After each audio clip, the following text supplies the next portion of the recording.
This is Joe Estep with SurgeX. I handle the eastern portion of the country. Today I just wanted to talk about our SurgeX Connect cloud platform. It does come free with any of our Plus Series products. It also does work with our UPSs. Just to do a quick breakdown, we have several different views that you can do. You can dial in by specific site, see any of the products that's at that site, and then from there you can also just dial right into all the factors and all the different analytics that we would offer. Again, you also have the ability to look into events to see what kind of power issues you've been having. You can also look at historical data to get a full line graph of what's been going on with the power, how the voltage has looked. You also have the ability to start your power management and stuff from this page. So you have the ability to control each individual outlet. You can set them to reboot however you would need.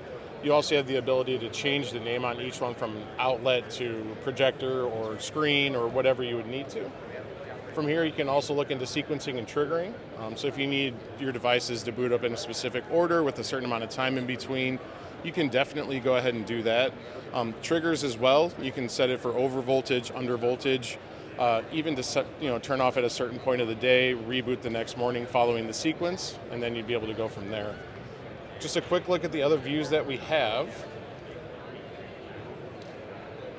We do have a complete view of devices, so if you have a customer that's going to have a huge rollout of our products, you can see exactly what product it is, what the location is, even go into the specific room, and then you also see the status of the device, if it's connected, and how things are going from there.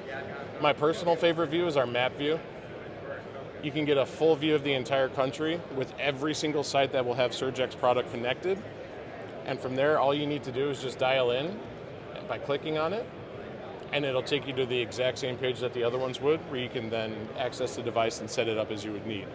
If you guys have any other questions, we are at booth C8001 here at InfoComm. Feel free to stop on by, and we'll be happy to talk.